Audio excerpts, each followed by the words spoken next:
Well, Charles, You mean Bond? sorry, Ortel, Charles Ortel. You know, Charles, things are changing so rapidly, minute to minute here in New York City. It's possible by the end of this broadcast, you might be moving in for the next 2 months. Will I have to pay rent?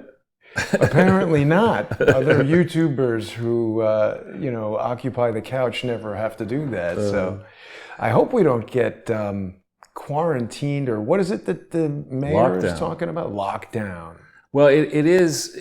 I was around the city, just coming up here, and then last night I went actually to a part of the city I've never been to before, Long Island City.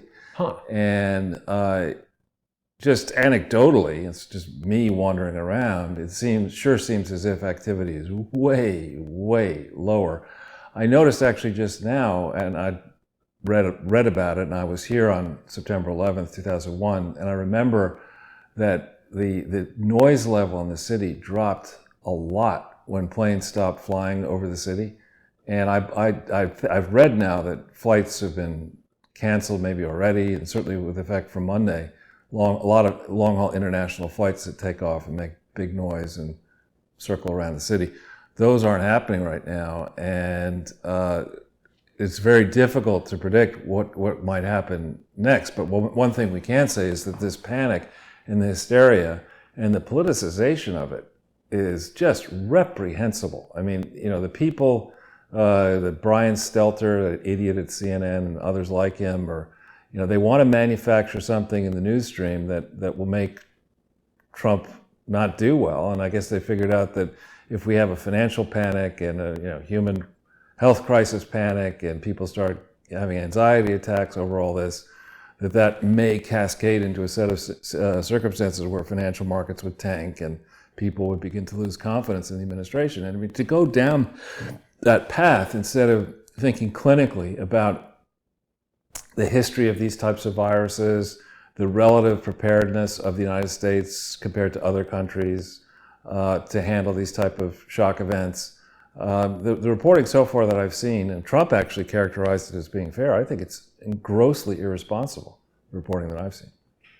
I agree with you, Charles. I really don't believe much of anything that we're being told about this coronavirus. I think there's something going on, but we haven't been told the truth about it. And I've been walking around New York City. I think a lot of people have seen. I've been checking out, just kind of getting the pulse of people on the street. The hot dog vendors say nobody's buying anything. I went to Monty's last night. It was empty. And Peter, the owner, told me that they're going to probably close it for a few weeks because he's just got waiters standing around, food that's going to go bad. They're going to lose money.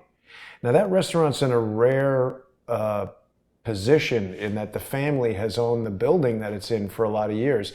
But most other restaurants in New York City are renting their spaces, and it's the type of business where, even if your restaurant loses popularity for a little while and isn't full all the time, you go out pretty quickly. So I don't know what's going to happen to some of these places, Charles. A lot of these small businesses, a lot of independent business people in New York City are already being hit very hard. Well, yeah, and then we have March 17th is St. Patrick's Day, where they've canceled the parade. Typically, that's an excuse for people to pour into New York and start throwing up at 10 o'clock in the morning. So bars, face the loss of traffic for that. Politicians are now, in both parties, Ted Cruz and AOC have gotten together on a public service announcement saying it's irresponsible to go out to restaurants and drink. This is days after, or to eat and drink. This is days after AOC, very earnestly told us that you're a racist if you won't go to a Chinese restaurant. Oh boy. AOC. I don't know, Charles. I don't know what's going to happen. This is an unprecedented situation. We've had 9/11, which was jaw-dropping, and that was like no idea what to do. 2 years after that, we had that blackout that lasted for like 2 weeks. Was it only 2 years after? I thought it was 2003. Which black? Oh, are you talking about the Chinese one? No, this was where idiot Bush said, "We have no idea what caused it, Oh, but yeah, it's no. definitely not terrorism." Right. And then they basically just decided that somehow everything from Ohio to New York had been shut down by a fire, but it was definitely not terrorism, and they didn't know what it was. Was that before a re-election campaign in 2004? Yes, it was. It was. It was. Yeah. Yeah. Well, I thought you were all, then we also had Hurricane Sandy, was it, in 2012? I was in LA for that, but you're right. We're sort of running through the litany of extreme circumstances for New Yorkers. I escaped that one by being in LA while it occurred, but my brother was sending me pictures of people in canoes on Fifth Avenue and stuff like that. Now there's nobody on Fifth Avenue, so get a canoe and do what you want. Right.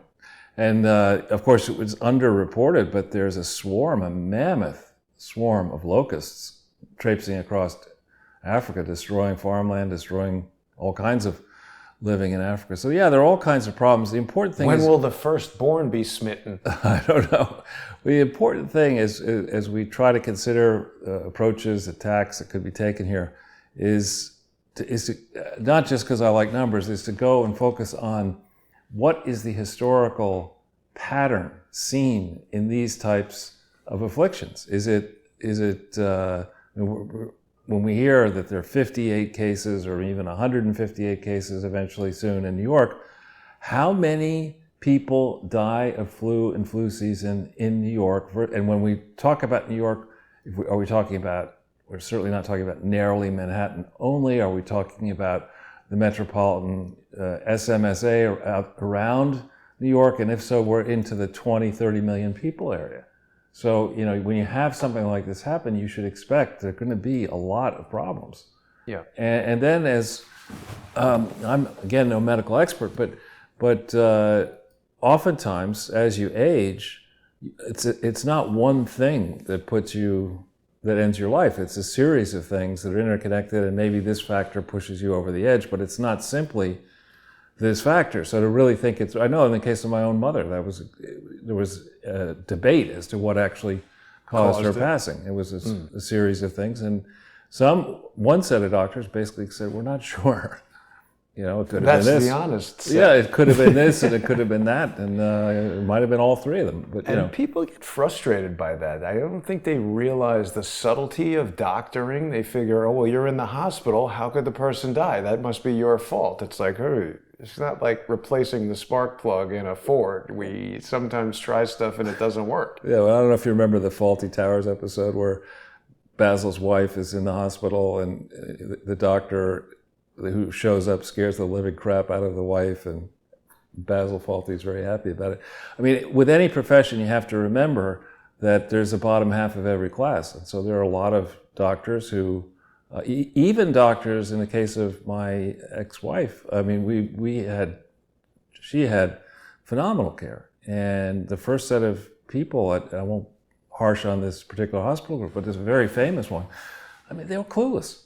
They literally would tell us, it's this, and if you don't do X, Y, and Z, then she's going to die immediately. And then like 2 hours later, actually, it's this, something very different. And if you had done what we recommended 2 hours ago, we would have definitely killed her. I mean, It was just, oh my God. You go through a few of those and you say, you know what, I think we're going to switch. So they switched to a better one, which I will mention, Sloan Kettering, and they extended, in her case, they extended her life a year beyond, more than a year beyond the estimate, the outside best case. So, good doctors make a big difference. And Charles, Patricia Stone is reminding us that President Trump's coronavirus test came back negative. And I'm very glad, because when he announced last night or whenever there was a press conference where some smart alecky press person tried to corner him on this, and I remember thinking to myself, oh no, whatever he does now, if he takes the test, people will complain, oh, why does Trump get the test and all these other people can't get tests? Then they're going to say, oh, he has coronavirus. He's unfit to be president. We got to get him out of there. I just was like, what's the upside on the Trump coronavirus test? I know. It's... But he was negative for coronavirus. I don't know.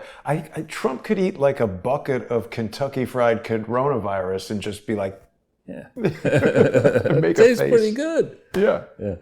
But I think it is, unfortunately, here in New York, and particularly in Manhattan, it seems like our mayor, I refer to him as Mayor Wilhelm, I think that's his original name, he then took the name de Blasio, seems determined to just punish as many people as possible. The richer you are, the more he wants to punish you. So the policy of having garbage collected in a haphazard manner, so crap is all over the street, then it attracts rats, and those go into the subway, and then it warms up, and now you're going to... Cuomo has determined that the appropriate way to deal with this is to shut the capacity of all restaurants by 50% to encourage fewer people to go. Great idea if you own a restaurant. Yeah, and meanwhile, he's bragging about manufacturing the required sanitizer using prison labor at, I think, 65 cents an hour, which is a separate subject. Excellent. That is only available to the politicians, not to the general public. So wait a minute, hand sanitizer for politicians made by Prison criminals. labor. Yeah, That's a brilliant idea. yeah, it is.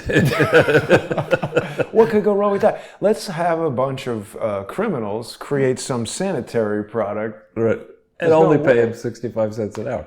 That just on the sidebar there, it seems to me that, prison is obviously a place you don't want to go. But if your goal ultimately is to rehabilitate prisoners, you'd like to figure a way for them to leave the prison, having contributed to society, having figured out how to get back on a straight path, maybe with some money having been made in prison at fair rates. If we demand a $12 or $20 or whatever it is minimum wage, how the hell is Cuomo justifying paying prisoners 65 cents an hour? It's interesting that you raised that point, Charles, because we just did an interview on Thursday with Charlie Robinson and Freeway Ricky Ross, who people might remember. Freeway Ricky Ross is the guy who was basically the conduit for all the cocaine that the CIA was bringing from, Iran-Contra back into the U.S. through Mena, Arkansas. And what I did not know about Freeway Ricky Ross is that he was illiterate when he went into prison, learned how to read, and by the time he left prison, he was reading law books and writing his own legal stuff. The guy had a life sentence that he got worked down, and they let him out for good behavior, and now he's an advocate for rehabilitating people in prison, which I think you're right is extremely important. Just putting people in a place where you get beaten up, raped, and addicted to drugs doesn't sound like it's going to help anything. No. Worse than the death penalty, actually. But with that, Charles, we could rattle on all day, I'm sure. You've got another one of your... I wanted to congratulate the art department. Oh, well, thank you. Let's do that. Yet another tour de force presentation there. Somehow you managed to find a picture that makes me look halfway good. So appreciate that. Well, I love the composition of this picture, and it's, I may not be the secret agent here, but this is, I think, what we've been doing together with you and I, and with a large and expanding group of crowdsourcers and other allies around the world, is to take up the mantle or take up the reins or whatever the right phrase is, and try to push by moving or changing the direction of the ocean of public opinion, push folks to go back and examine the root causes of the problems here, to understand what was motivating Bill Clinton and Hillary Clinton and Barack Obama and others, and the Bush family and others. What track were they going down? Why are they so fearful of Donald Trump? It has little to do even with events like Alexander Downer's foolish effort to try to entrap Papadopoulos and others. It goes way back, well, to Mena, Arkansas, and maybe before that. There's a long-standing struggle here between patriots who understand that in this day and age, even with all the advances in technology that we have, patriots get that there is no international system that is going to govern anything effectively. If the building blocks, starting with people and families and communities and cities and states and nations, if those building blocks are not governed responsibly, then it's a hopeless exercise to think that you're going to marry up 200 nations on this planet with varying views on all sorts of critical issues and devise some sort of worldly wise expert who's going to pull the strings of each of us and set us marching constructively along in the right direction. So there's a big contest, a burgeoning contest between people who are really outside the system, saying, no, wait, let's embrace nationalism and let's embrace the particular strengths of our individual nations and try to work to redress the weaknesses of our individual nations. Let's get people focused on that if they have time left over after focusing on themselves and their families. And let's ignore these pinheads who typically live in Switzerland and operate, or here in New York with the UN, operate and try to give us all sorts of ideas that are never effectively vetted, while they reach into our pockets to get tens of billions, hundreds of billions, trillions of dollars for their crooked schemes and enrich their families and friends. I mean, that's the battle that's been going on here. And it's been going on not starting in 2015 when Trump walked down the escalator. It's been going on for longer than that. I agree. You think 1987, 1988? I think 1963. Yeah, or Probably it's 45. Yeah. 18 something, but who knows? 76, 76. But anyway, 1776 might be right, actually. David Hawkins tells me often that Phi Beta Kappa and Kappa Beta Phi were both created in 1776. Oh, is that right? Really? Interesting, isn't it? I don't know about the latter point. I don't think Phi Beta Kappa might have been, but I don't. Phi Beta Kappa maybe. Kappa Beta Phi was much later. Yeah, maybe later. But Phi Beta Kappa is the real one. Kappa Beta Phi is the Wilbur Ross one. Right. Yeah. Phi Beta Kappa. Yeah. 1776. But the art department deserves another standing ovation here, and I'm sure the book project is moving along eventually, but this is certainly a candidate to go into that book project. It's one for the books, Charles. It's one for, and it's not the first time that we've done, or that you've done, I'd say, Bond. Well, I mean, you were the one who concocted this beautiful... Couldn't do it without you, Charles. You're the star of the Bond show, and with that, the slides. Yeah, so... unregulated globalism, people have heard me talk about that forever. I think now we're going to start referring to it as goofballism, because that's what it is. I mean, you hear these people, take Joe Biden, we're going to harsh on him in a little bit. I mean, you get somebody who gets trotted out there, whether it's Hillary or Bill or Obama or Bush or whatever, and they're speaking on behalf of the all-knowing globalists. And people, even people like Jason and like me, I'm sure if we met a president of the United States or somebody high and mighty from one of these internationalist organizations, we'd give them the benefit of the doubt initially. You'd say, I mean, well... President of the United States? Maybe, yeah. None of the existing ones except for Donald Trump? Well, but if somebody came in with the case of, let's go back to Obama. You know, Obama walks through that door. And this is not the beginning of the joke, but Obama walks through that door, and you know, back when he was president, with a duck on his head, he said, well, "What's with this?" And the duck says, "And a parrot over here." No. Obama walks in the door with the chairman of the Joint Chiefs of Staff, and he brings in 15 assistants, and he sits down. And he says, "Look, you guys, you're all wet on this stuff. Here's the proof that this happened. Here's the proof that that happened. Here's something else and something else." Initially, you might say, well, okay, the president's taking time out of his busy day to barge into HQ here. He's giving us all this information. Let's at least read it, or let's at least read a summary of it to give him the benefit of the doubt. See, the problem is when people in those authority figures decide that they're going to just straight up embrace corruption and fraud, they have the ability to project around the world instantly a whole bunch of lies.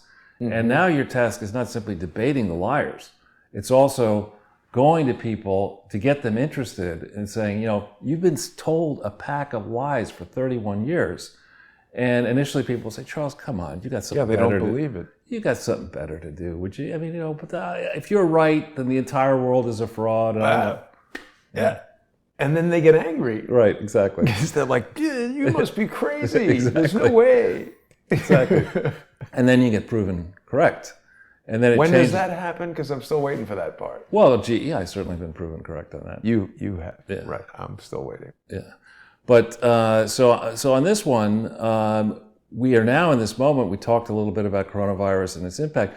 The real story that I think we're going to get into now is a compare and contrast the state of the U.S. health system, the investment in the U.S. health systems, versus the state of play in many countries that have been recipients, in some cases, of hundreds of billions of dollars over time, which was meant, in theory, to strengthen their health system. So a chain is only as strong as its weakest link. If we're all connected globally, and you've got a virus like this that starts wherever it may have started, the second it spreads to places like Africa, portions of Africa where there's no clean water, in many of the places there's no clean sanitation, there's not enough electricity, the roads are no good, or they're not very good, and you have people packed into these some urban settings, and these things can just, explode, and all it takes is for one traveler, either heading from Europe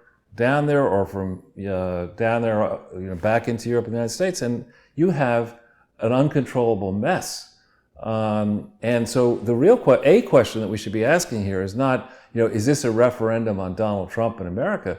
We're probably going to do better in this country because of the diets of our people, even though we criticize people who eat what we eat.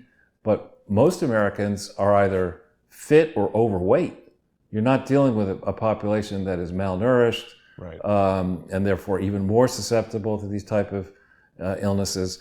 And so I hope, if we assume a worst case that this is really bad, and whoever's been barking up the tree saying it's really bad, I believe that in the end we're going to get harmed less. We're all going to get harmed, but we'll be harmed less than pity the people of Ethiopia, where, just to pick for a second on the head of the World Health Organization, who happens to be Ethiopian. The first thing he did is get the freak out of Ethiopia to Switzerland. Really? Well, yeah. I mean, you can't criticize people for that. I mean, if you're an educated person and you got a medical degree and you grew up, I'm not saying you grew up poor, but if you grew up in the poor nation of Ethiopia, and on the one hand, you have the opportunity of going back to, live adjacent to this tree on top of a mountain somewhere where there's 16 other goats, and you can make, nothing because your patients can't pay anything.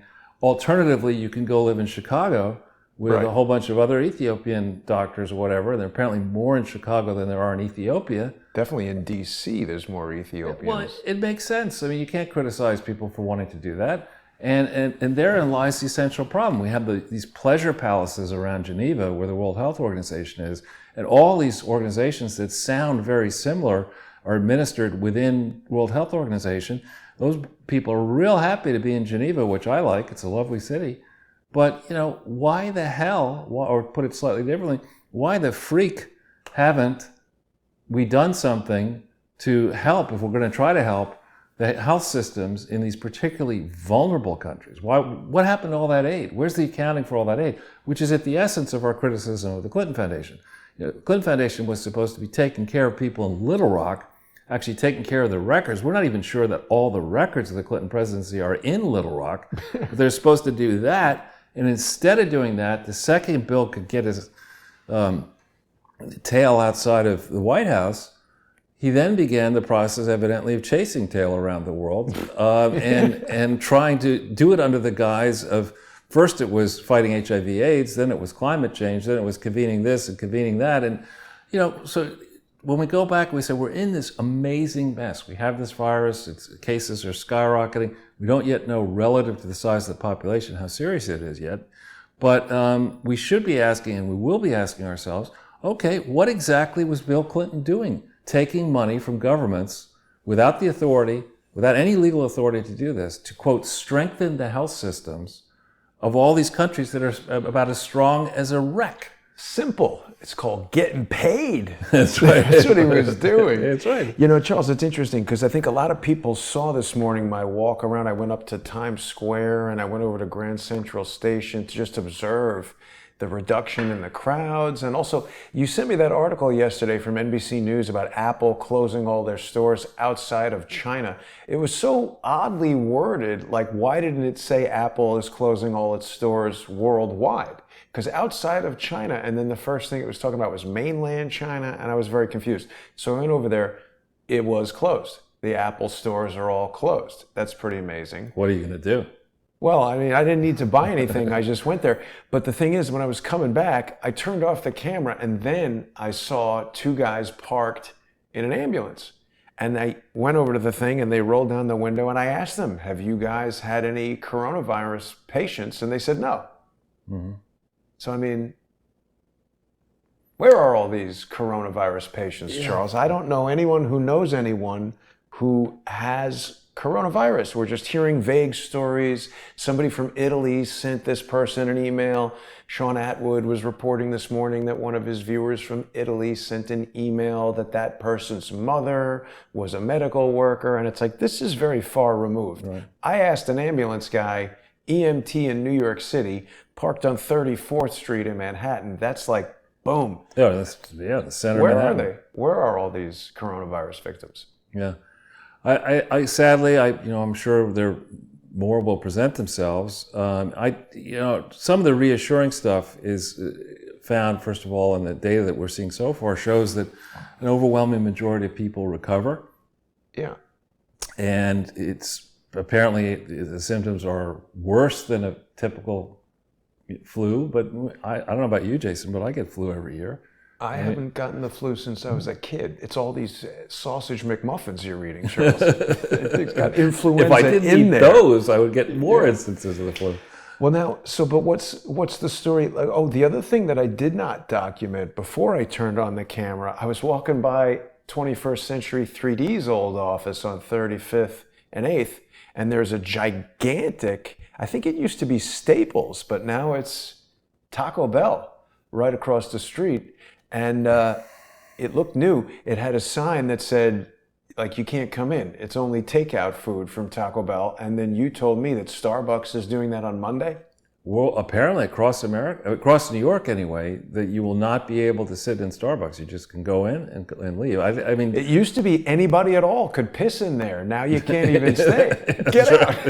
It's quite a reversal of policy, Charles. Yeah. Well, and they've changed. They used to have these stations where they had sugar and creamer and cream and this and that. And they've taken all that stuff away. And definitely the number of people in these Starbucks and McDonald's and other places is way under.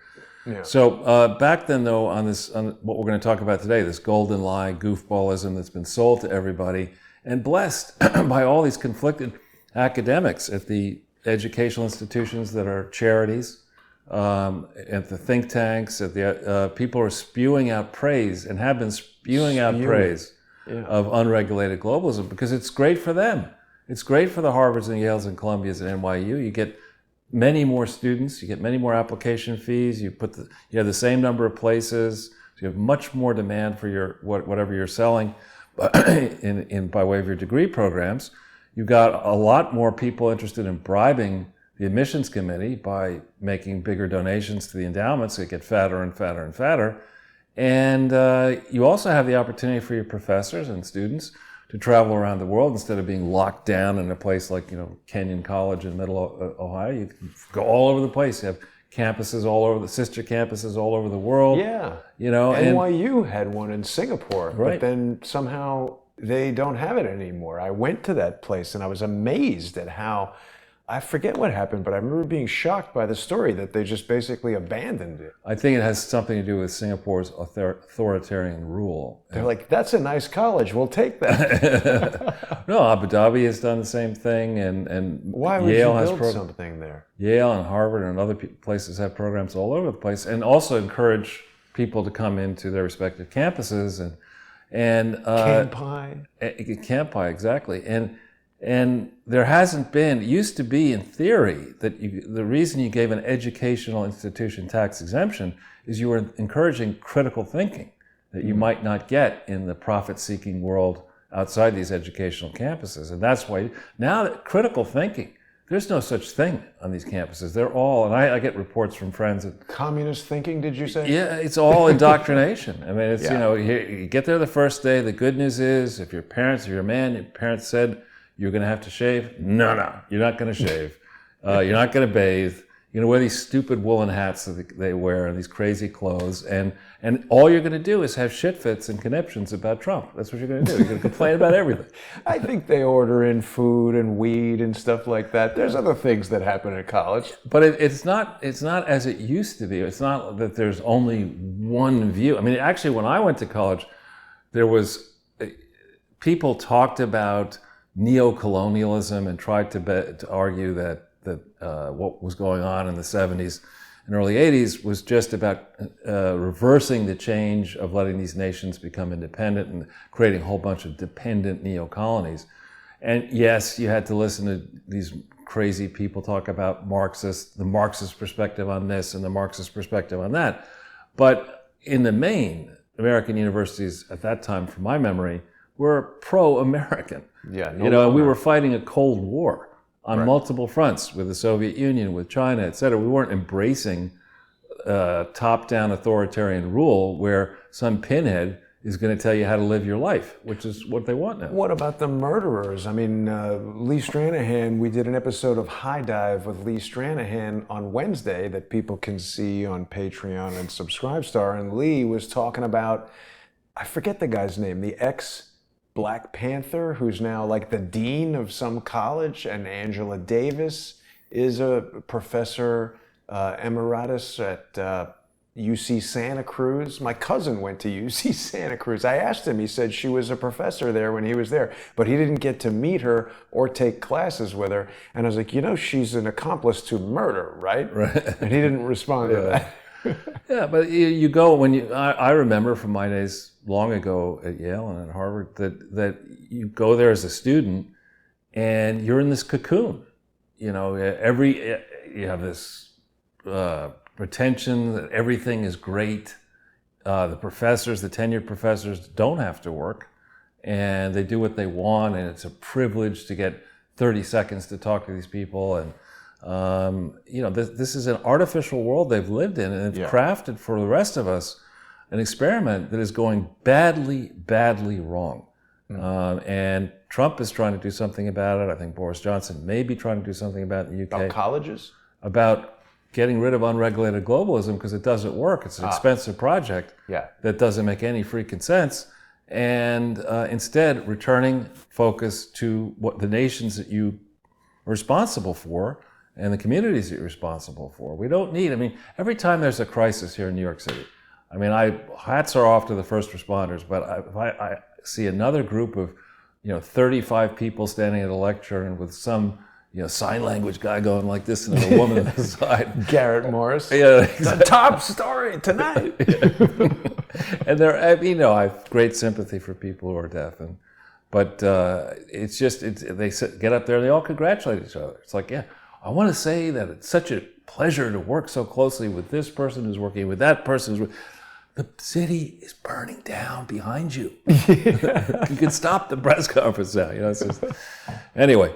So these people, and it's an alliance of people in corporate-owned media and academia and investment firms and consulting firms and law firms and accounting firms, rich donors, rich people generally have been trying to foist this unregulated globalism on us, which therefore renders the national regulatory apparatus in all these different countries unable to deal with the problem because it's neutered. And put this superstructure over us all, whether we're here in America, they're desperately, I think Barack Obama and George W. Bush and others presidents before were desperate to get the United States to agree that we would submit to international law as administered by who knows what, because there's no real strict definition of what international law means, particularly when it comes to the law of 200 nations at once. So they were trying to basically infect, I would argue, all of us here in this country, not with the coronavirus, but with the virus of goofballism. And they needed to find malleable grifters to do it with. And who do they pick?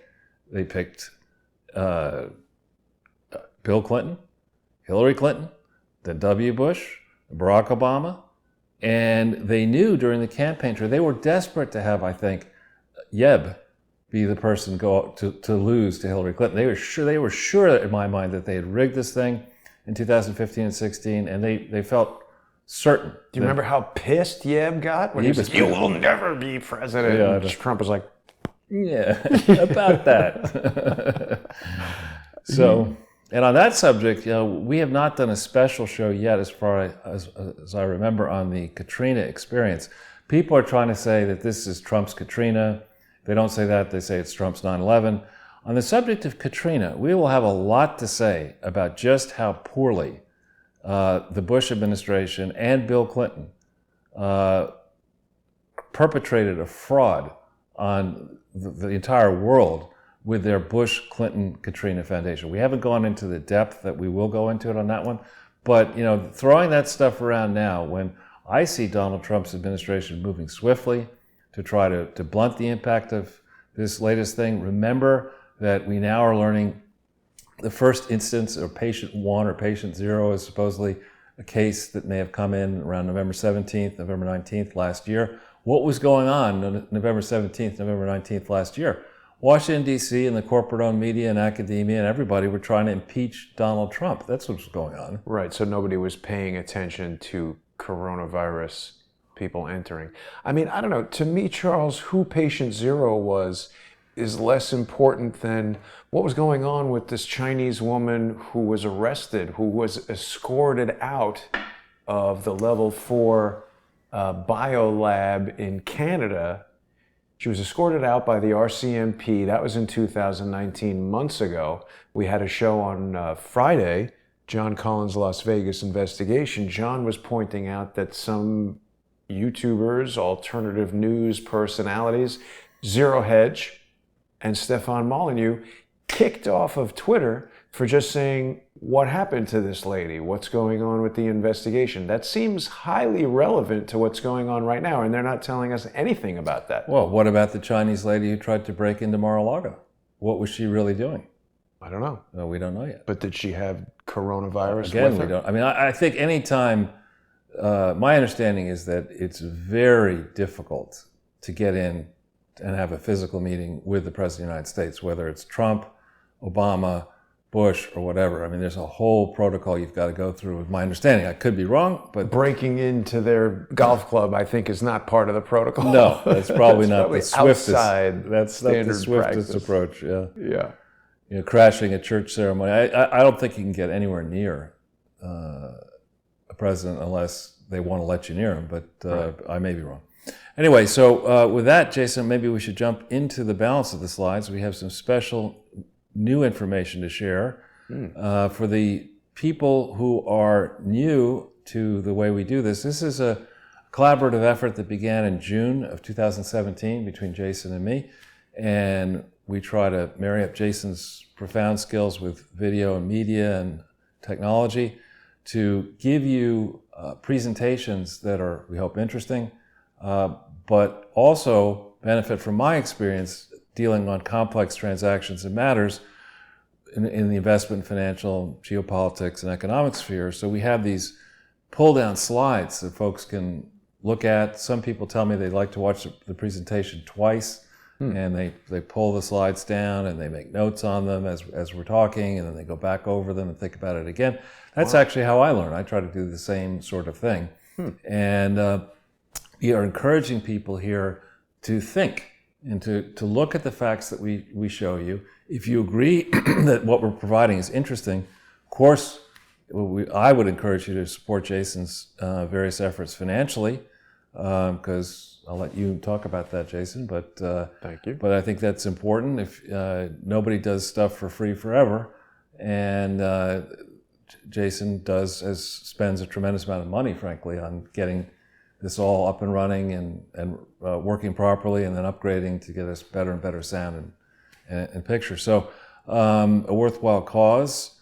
And as you look through the materials that we present here, remember, we're chiefly finding stuff in the public domain, providing you links to what is in the public domain. And then I suppose I would like it if people would just say, yeah, Charles said this, so I agree with it. But really, I want it more than that. I want people to consider what we're saying, maybe think that it's wrong, then look for yourself. And then if you determine that what we said is wrong, please get in touch with us, either on my site or by following me or Jason on Twitter. And when we make mistakes, because everybody does make mistakes, we try to correct them and learn from them. But on the other hand, if you determine that much of what we say is accurate, it's really helpful to get what we're doing out to your close circle, whether they be engaged in the process of removing the scourge of unregulated globalism, or even if they are acolytes of unregulated globalism. Get in touch with them, say, hey, have you ever taken a look at these podcasts these guys are doing, the special presentations? I mean, give us some evidence that unregulated globalism has really worked well since 1988 or 1963 or 1945. Let's see the proof of that. Yeah. Because these guys are saying the opposite. Right. And, Charles, we've also put together, as we discuss each week, this playlist that allows people who are just joining us, who maybe haven't seen all of the shows, they can catch up and follow every episode of Sunday with Charles, as well as our Wednesday show. Charles Ortel is closing in. 37,000 views of the playlist alone, Charles. Today is our 217th episode, and as we always remind people, virtually every episode comes with one of your PDF presentations. I don't know why the Zoom is freaking out there, but people can access those presentations by just scrolling down below the video. There's always a little video description here that I'm frequently trying to make clever. And if you click on the words that say show more, it's going to expand down, give you access to all the sponsorship links, and also this link, which says download Charles's presentation. You click on that, you're going to be presented with the PDF that you can either view on screen or download to your own computer, where you can print it out, follow along, as Charles said, watch it 2 or 3 times. Everybody's going to be sequestered in their homes now, so it's a good time to catch up on every single episode of Sunday with Charles that perhaps you've missed over the past 2.5 years. But honestly, Jason, hats off to you. I mean, it's a large amount of work to even just do the playlist, let alone all the video work that you've done and every one of the posters. And thank you for that. Thank you, Charles. And I forgot to mention that Sunday with Charles and Charles Ortel is closing in are both now available as audio-only podcasts. And while I've been working through some of the audio processing stuff here to get our mics, people don't realize how complicated it is to have active noise canceling in the same room on 2 separate mics and have it not make any problems. My friend at Bose said you can't even do it with 1 mic, so we're working really well today, and the live streaming of the podcast will resume soon. I've just been posting them afterwards, so people who want to listen on iTunes or Spreaker or Spotify or Google Podcasts or iHeartRadio, we're on all of those things, and you can listen in your car and I don't think people have iPods anymore, but it's still a podcast and people can still listen to it wherever podcasts are heard. Well, they can also listen here in Manhattan when they get on their electric scooters. They can put listen on their headphones. John Glasgow is right. I forgot to post the link to the slides today because the slides came in as I was out doing the walk around. I will post the link right after the show. I apologize to the viewers. That's quite all right. So, John Solomon has this news site called Just the News, and he has got quite an impressive list of people who are writing for him, one of whom is Sharyl Attkisson. And she, in this first, if we could hit that link possibly, Jason, in this first piece, this is a lengthy piece that goes through in some considerable detail an analysis of the known debt. At the time she wrote this, it was 48. I think now it's 58 or higher.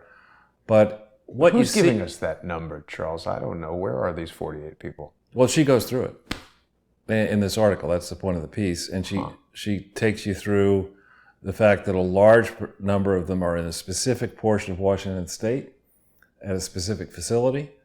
And there's a lot of information here. So before people start running around like a spinning top, changing their lives, for the worse maybe, we really need to think this through carefully. A large number of these people have passed away. There's some, a guy in his 40s with underlying health conditions died, but most of the people who appear to have passed so far are quite elderly and have other health conditions. So it's, I look at this and do I feel bad for this? Of course I do, but it's not, to me, something that induces panic, and I'm 64. Right. So, I mean, I'd be cautious. I'm not going to go, I don't think, leave here and go to Grand Central Station and hang out with the bums.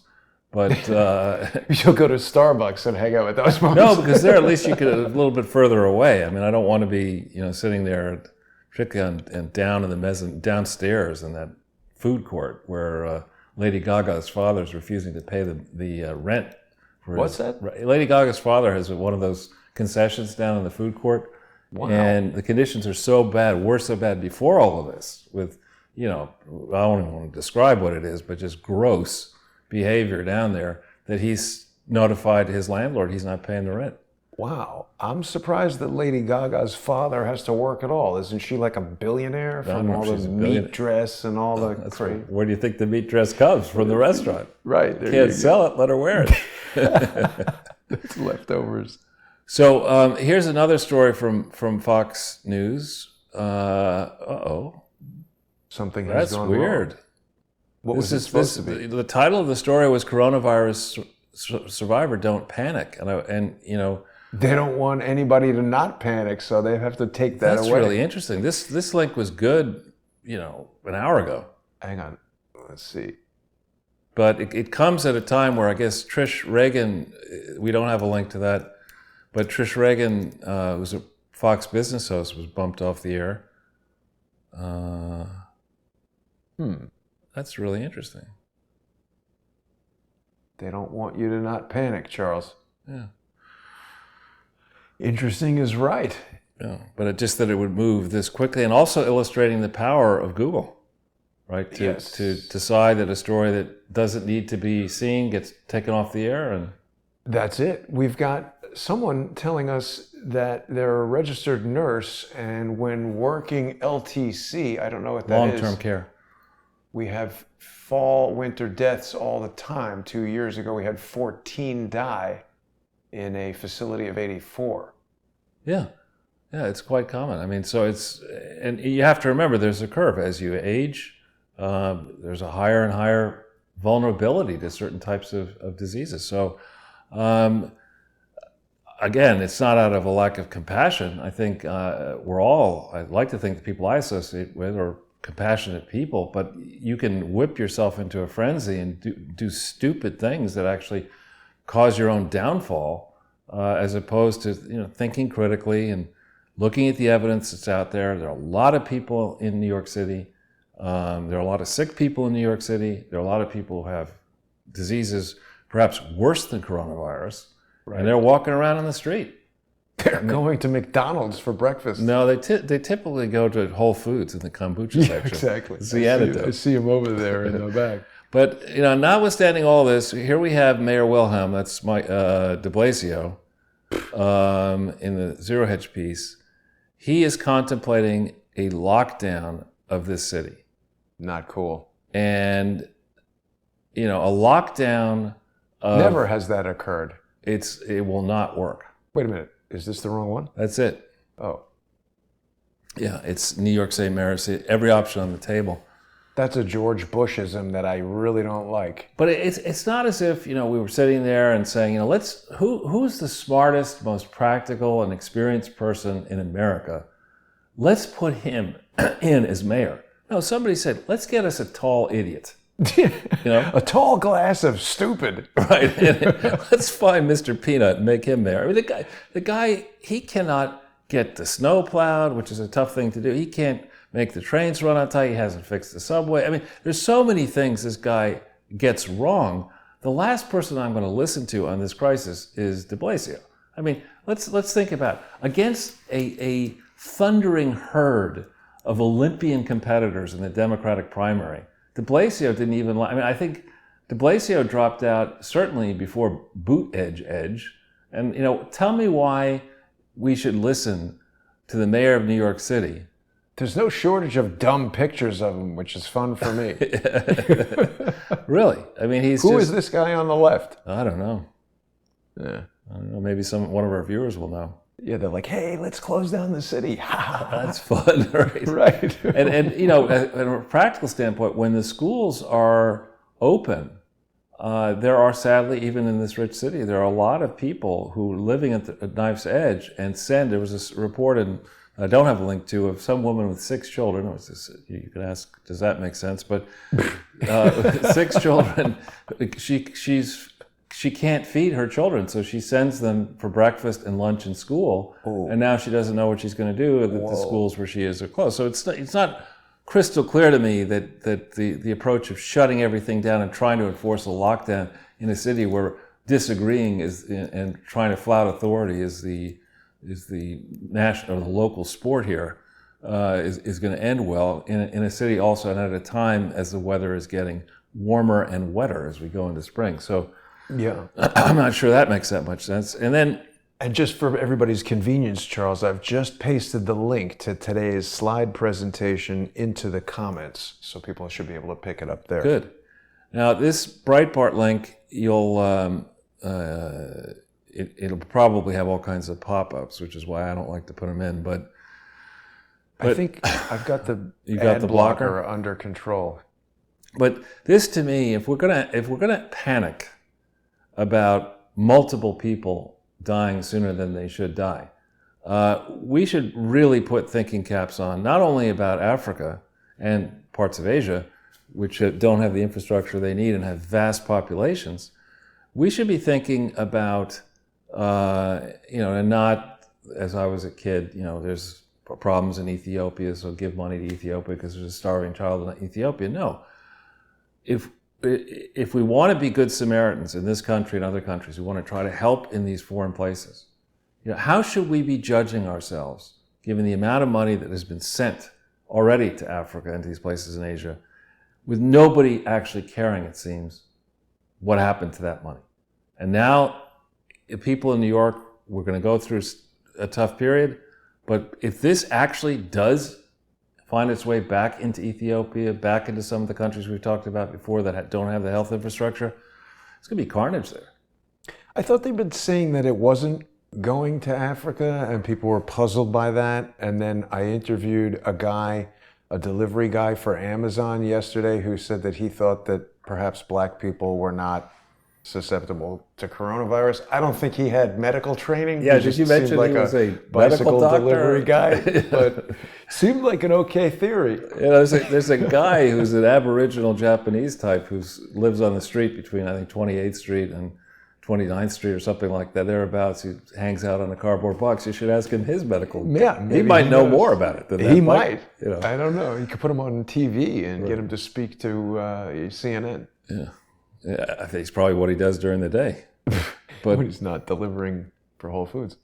So we were just over in Norway, as some of our viewers remember, and this next link here is we met with the founder of Document, which is the internet. It's kind of like a free republic for Norway, and people in their free time, if they want to, they can have this article that just came out, and thanks to our friend in Norway for bringing my attention to it. This is an article in Norwegian that explains that the reason Ghana now has the coronavirus is that somebody in the Norwegian diplomatic corps traveled into Ghana with the virus and has brought it to Ghana. What the hell did he do that for? I don't think he doesn't sound like he's terribly smart. But did you notice I changed it to English? Wow, you speak Norwegian. It's amazing. I did actually run into 2 Norwegian guys on my walk back from this walk around Times Square and everything. And one of them was wearing like a Norway jacket with a Norway flag on it. And they had suitcases. And I said, are you guys going back to Norway? And they said, yes. Which, I mean, if someone said that to me in the middle of Norway, are you going back to America? I'd say, how did you know I was American? But they didn't say that. I asked them what was up, and they said they had just arrived, and because of coronavirus, they were leaving. And I said, but aren't you going to have to be in quarantine for 2 weeks when you get back? And they said something like that. Yeah, no, that's absolutely what's going to happen. Doesn't sound like fun at all. I didn't really have too much fun traveling to Norway without coronavirus. How close were you to those 2 guys? I don't think they had coronavirus. I think they were afraid of getting it. Anyway, so this is the folks who operate this document. It's a great site, and I'd recommend it. I'd like to see more sites like Document spread around the world. Maybe that will happen. Yeah. So here's also a good analysis on the subject of distribution. This is an area, what the Japanese get credit, if that's the right word, or blame for just-in-time delivery. It used to be we had a system in this country and around the world where there was a lot more inventory kept at various locations, and supply chains were very short, and we didn't have the system where if you wanted to make a car, what you would do is you would send, you would source stuff from around the world. You might have multiple cross-ocean shipments until the final vehicle made its way back into your home country or home market. So we have very complex supply chains. We have, therefore, when there are abrupt shifts in demand, as has happened now, as people look at their future and say, if I'm going to be in quarantine in my apartment for 2 months or 2 weeks, I better have a bit more food in the apartment. Right. Suddenly, when people shift their behavior abruptly, and again, this is the risks I was mentioning earlier, you end up with this kind of a scenario, which is explained in this article. I haven't seen it to this level yet in the shops that I patronize near where I live, but definitely way outside ordinary for New York City. Yeah, definitely very different. So far, nothing critical, at least on the consuming food and getting stuff for your apartment or your house. Doesn't seem to be a problem yet. On the other hand, what I think the health experts are concerned about is are the hospitals prepared for a sudden influx of people who need a limited number of beds and special treatment facilities that exist in each of the many hospitals across this country. That's what they fear, as a guess. And so we're just going to have to sit and be careful about who we interact with and hope for the best. And Donald Trump has called for a National Day of Prayer today. He's done that before, actually. And of course, the secular press is crapping all over him for doing that. But, I think most people hope, other than, CNN and MSNBC and Bernie and Biden, hope that the steps being taken now are going to work. At least will mitigate whatever it is that we face in the end. Yeah. I got some good news for you, Jason. What's that? This next link. Uptick in the production of kombucha? You're gonna like this. This study did not control for stupidity, but here being stubborn and rigid can lower your Alzheimer's risk. Oh, well, which then I'm in would shape. Have been good news for Joe if he wasn't as stupid as he is. Because I think, I mean, he's certainly stubborn, Joe Biden. This looks like a friend of mine from LA.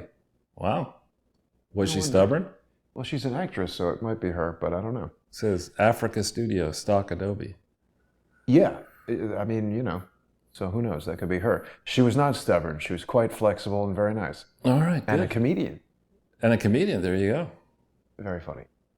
There you go. So what is this saying? Being stubborn and rigid in your thinking, and flexible in your thinking, will actually limit your potential to get Alzheimer's, according to the study, which again did not control for stupidity. And so clearly, this study does not apply to people like. It's challenging every person that you meet to a fight, even if they're 40 years younger than you. That might increase your chances. I'm going to take away your AR-14. There's no such thing, There's been Joe. a lot of play. That guy, the construction worker, he's actually quite intelligent and has a number of points of view that are well thought through and well articulated. And it's interesting, Charles. I've been encountering and speaking with a number of people who a lot might be prone to dismiss as someone whose opinion doesn't matter. But I think some of these people, average people, have important opinions that are worth listening to. I mean, back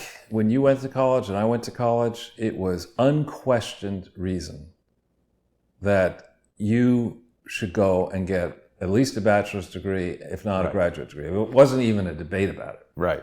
And people like me rushed off to do that. I would argue that going back to maybe 99, 2000, or after that, it's not clear to me that that makes as much sense as it used to make. And indeed, people that you may be referring to, people who work hard at construction, that's tough work. And there are, the master carpenters, the master electricians, the plumbers, stuff, whatever it is. There are large number of people in those trades who do important work, including putting up buildings that we wouldn't be sitting in right now if they weren't done properly. Right. And they are the practical ones who looked at this and said, I could go try to get into one of these brand name schools and maybe pay for it, but I'm not into that. I'm into carpentry or I'm into plumbing, and I'd rather do. And they're doing very well. They don't have the student loans and the anxiety, and they're doing something they like. And so, those type of people are often far more pragmatic than the pinheads. This is a link here. You referred to Joe Biden's experience. Now, we have to look at the topsy-turvy world of Joe Biden. And think back 2 weeks ago, this dude was written off, right? I mean, he had lost key primaries, people had, writing his epitaph.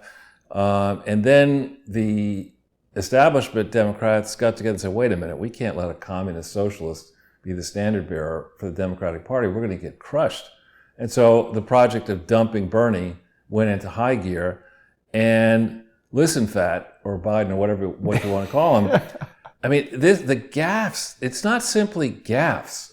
It's one thing, and I'm sure if we go back over the many hours of podcasting that you and I have done together, I will have made mistakes in what I say. I mean, it's inevitable. If you talk for hundreds of hours, you're going to make a mistake. But I mean, Charles, this Joe Biden live stream makes this show look like the Academy Awards. It is the Academy Awards.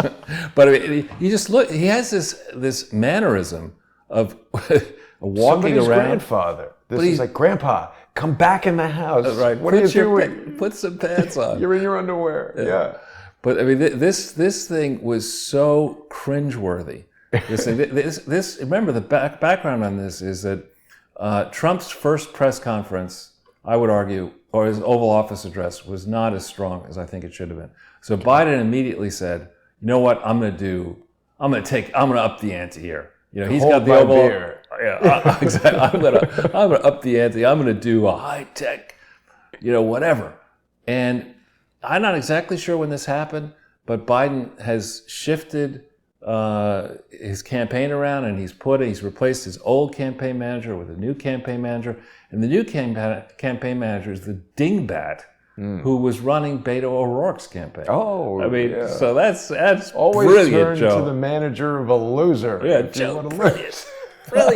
Yeah. So they say, we'll get together and we'll have this Ask Me Anything equivalent or whatever it was, and it just watch it, follow the link and watch it. It's 4 minutes. I'm amazed that they actually even came up with this idea. I mean, in North Korea, maybe even in a less tough country, they would round the people up, shoot them. It's like, you got to be kidding me! This is what you did to our candidate, and really on I'm not going to advise Democrats what to do, but I feel, even for Joe Biden's fractured family, I feel for that family, because I mean, Joe Biden belongs in long-term care. Long-term care. He shouldn't be driving. He should be watching his diet. He should be enjoying his remaining days on Earth. This guy has no common sense, no judgment, picking fights with people as he does on a regular basis. Or in their 30s. Right, exactly. And construction workers who just might clock you. Right, exactly. It's just, and America, I mean, you could say what you want about where we are today. Maybe you'd like to have things done differently or whatever. We're the richest country on earth. We have the best growth trajectory. There's so much going right. I'm betting, frankly, that an overwhelming majority of people in America don't want to be lectured to by a bumbling buffoon about how his plans are going to make things better, that he's ready, quote, on day one. This guy isn't ready at 10:30 in the morning when he wakes up at 6. Maybe he knows where you can buy toilet paper, however. Maybe. I wouldn't take that. But, also, when you I was actually with some Bernie Sanders supporters yesterday, or people who are close to them, and they're pissed at Bernie already. And here we have this New York Post article saying, why are the supporters pissed at Bernie? Because he sold out. He should have clocked Joe Biden. They stuffed, in my view, when we go back into the actual tallies for the various places. I mean, think about the first few primaries. They couldn't, in the first caucus, when did the Iowa caucus results finally come in? Days later. Well, more than a week later, I think. And, in place after place, what happened in 15 and 16 to Bernie Sanders is happening again. And instead of standing up and fighting passionately for whatever it is he does believe, he's just, unless a miracle happens tonight at 8 p.m. on CNN, he's just going to get steamrolled by a person who can barely complete one sentence, not a paragraph, one sentence without making a mistake. One good thing about both of these dopes running for president is that if the government tries to institute, regulations along the lines of what they're trying to do in the United Kingdom, these two won't be able to leave their house for months. That's exactly right. They'll just stay home and no more nonsense. Yeah, but I just knowing the few people I do know who have in the past been Bernie supporters, you cannot square supporting Bernie with supporting Biden. It's impossible. Yeah. And I don't think you could square supporting Bernie with supporting Hillary, which is why she lost in part in 2016. So now here's an interesting piece in Gateway Pundit picked up by our friend Larry Johnson, Larry is I suppose nobody is a former CIA person, but he is a former CIA analyst, now retired, and he has got some work. This was a post, I guess, originally done on Larry's site and then picked up by Jim Hoft at Gateway Pundit. But it goes through in considerable depth what happened, an analysis of some documents. And why I found it pretty interesting is it goes at the end, I think, if this is the one I'm thinking about, it ties this person to Sarah.Latham at ptt.gov. Now, Sarah.Latham, ptt.gov is the Presidential Transition something or other. Team, yeah. And that's the entity that was created right after Barack, or maybe before, but right as Barack Obama won, and that operated and negotiated the, quote, MOU with the Clinton Foundation without doing any real legal agreements to protect the president and the country from the Clintons themselves or anything else. And this ties a substantial amount of activity into this period. See, it's attached to an email sent on December 21st, 2008. And I reached out to Larry to point out that what this tells me is that when we think about the efforts to go against Trump, which I would argue were not simply efforts to go against Trump, they were efforts to go against any Republican who might oppose who was to be elected in 2016. I think the root cause of all this is in part, that the Clintons and the Obamas don't want serious journalists to study closely what was truly going on from June of 2008, as then Barack Obama won, and then as he put together his team. They don't want folks to study what was the basis of the accommodation between the Clintons and the Obamas. How did Hillary get inserted in as Secretary of State? What deal may have been cut involving which people to give the Clintons so much power in a rising Obama administration? Here you had two bitter rivals. You had Bill Clinton saying nasty things about Obama, saying, I think he said something like, after Obama won South Carolina in 2008, I think it was Bill who said, that guy would have been bringing us coffee 10 years ago. Didn't he say something worse than that? I know. But I just want to take you back to this for a second, Charles, because I don't know this guy, Larry Johnson. You and Lee have both mentioned him several times. So he's talking about DC leaks. Right. So this was operated by John Mark Dougan, who I have interviewed several times.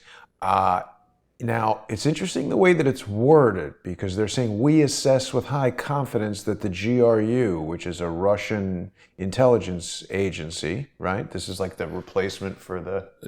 Larry isn't saying it. He's just reporting that the U.S. intelligence community was saying it. Okay. So I think this is a lie, because I think... Oh, that's what he's saying, yeah. Okay, good. Because I don't think John Mark Dougan was getting information from the Russians. He went to Russia as a separate matter after the cops in Florida tried to kill him. That would be, I mean, I'm not sure I'd go to Russia, but to Well, get away because the FBI became involved. I mean, he started DC Leaks and later PBSOtalk.org as a WikiLeaks style anonymous website where whistleblowers could upload evidence, and he was getting evidence from other deputies in the Palm Beach County Sheriff. I don't think the Russians have access to sheriff's deputies stuff that's happening in Florida. And I'm pretty sure John Mark Dougan adamantly denies that and has put up a new video. I didn't get a chance to watch it yet, but we'll have to follow that story. Right, but I think this is all great. I mean, and it ties in very well with the next thing that we're going to put up here. The period of time that James Comey started out, that Mueller started out as FBI director, his tenure as FBI director, Comey's tenure as U.S. Attorney for the Southern District of New York, during the Bush administration, and then through the Obama administration, are periods where so much stuff concerning our relations with Russia makes no sense. And moreover,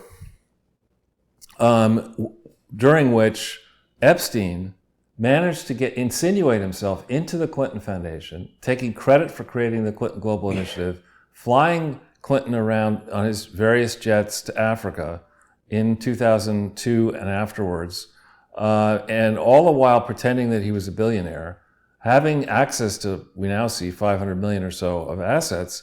None of this story has been told properly.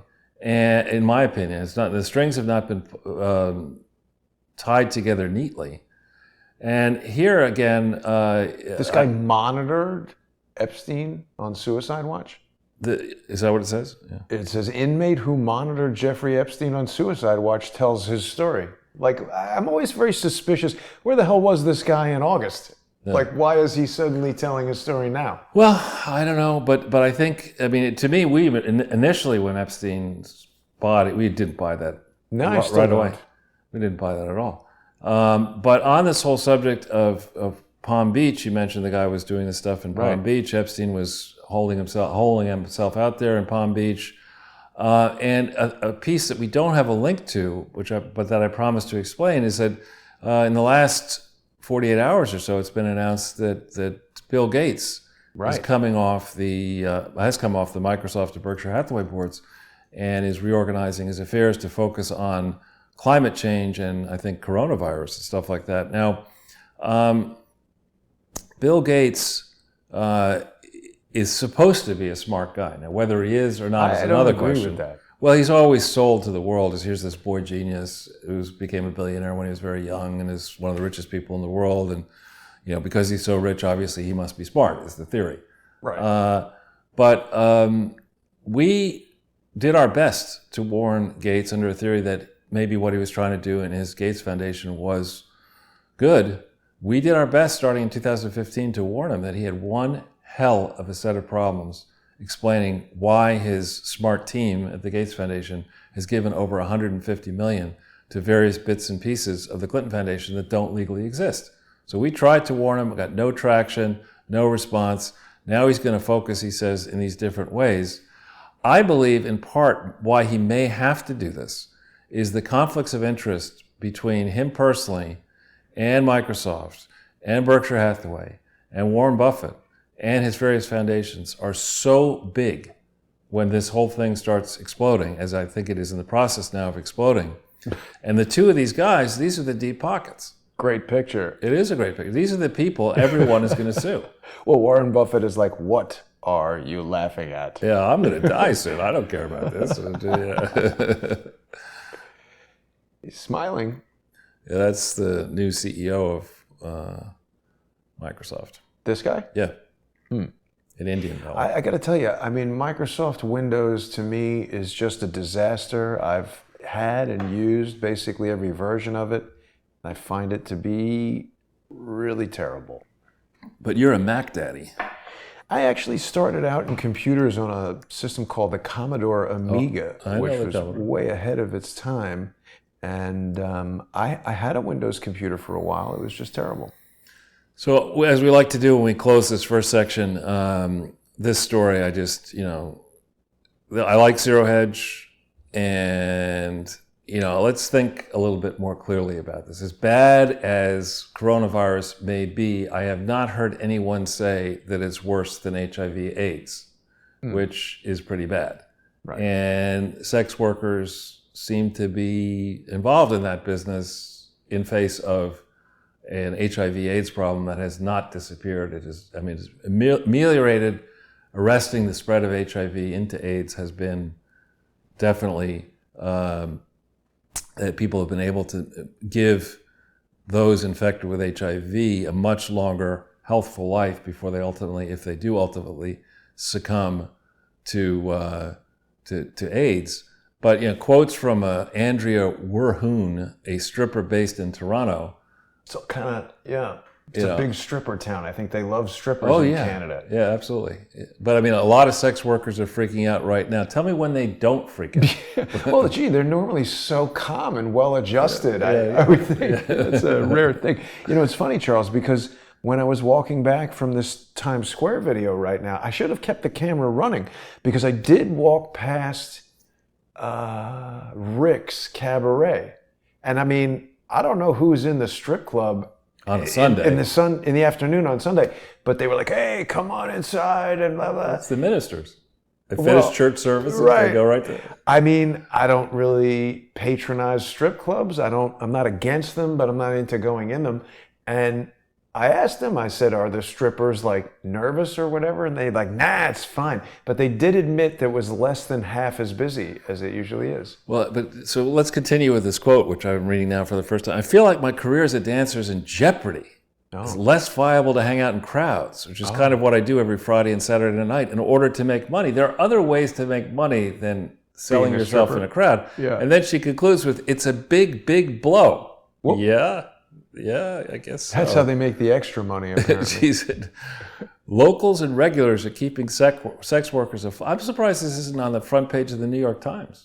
I'm surprised this woman doesn't get a job at the New York Times. They seem to be having sex with all the subjects of the stories anyway. She could be perfect. She's on the editorial board. Right. Oh, boy. Oh, my goodness, Charles. Well. So with that, we're going to now take you to a new foundation. A new one. And this is called Clinton Birthplace Foundation. So this was set up on the 31st of July, 1990. Very interesting that if you go back to that time frame, what happened in early August, Jason, 1990? Well, I had just graduated high school. I don't really know. Saddam Hussein invaded Kuwait. Right. Yeah. Early in August. So this aggression will not stand, man. Right. Days before that happened, they create this Birthplace Foundation. Now, I don't put this in the slide because I wanted to save it for the audience. There is a rule that if you incorporate but don't file for exemption within 27 months, you have special issues to confront. Now, we haven't been able to find the 1023. People in Arkansas, if they can help us here, the tax exemption application, federal tax exemption for this entity, we haven't seen it yet. We haven't seen the articles yet, the bylaws. We haven't seen what they claimed. We've seen some 990s, but we're going to get on the trail of this thing. It gets incorporated in the town of Washington, Arkansas. And I believe we have some footage of Washington, Arkansas, which is, if you think about it, a very clever thing.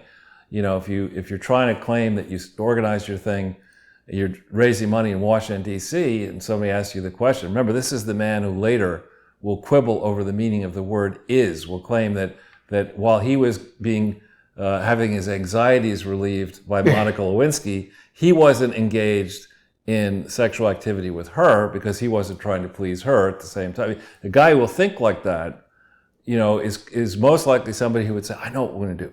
We'll raise money once I get to Washington, And people will say, "Are you incorporated in Washington?" And they won't know that we're incorporated in Washington, Arkansas. So I'm Look at not this technically. place, Charles. I know it looks very nice. Well, it looks like it's 4 houses in the middle of the woods. Oh yeah, there's 170 people who live in that town, right? So they incorporated for some reason in that town. They say the idea is to buy the birthplace home of Bill Clinton, and this is a description in 2001 from the up there. We give you the ability to look at. Want to hit it? You don't need to. People who are interested in it can go and see. You can get 990s for I think 91 forward.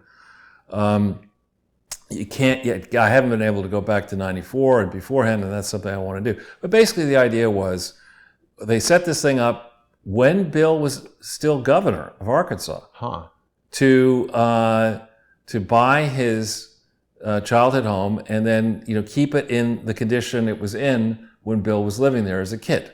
Okay, that's a nice thing to do. You can imagine that's... Make it a museum or something. Yeah. I mean, and this is not in Washington, Arkansas, but in Hope, right? So Bill Clinton, remember the Saddam invades Kuwait the couple days after this thing is put together, right? And George Bush and Nick Brady put together a coalition that funded that war. They went around, they passed the hat. I've heard from Nick himself how he did it. He used to be the chairman of the firm I worked at. And, they went to the Japanese and said, listen, we need X umpty up tens of billions of dollars and you're going to pay it. Because, we're going to go in here, we're going to straighten this out, and you're a big importer of oil and you've got to help out. And so they put together this coalition, and it did fund much of the adventure. Wow. And it worked, it appeared to work.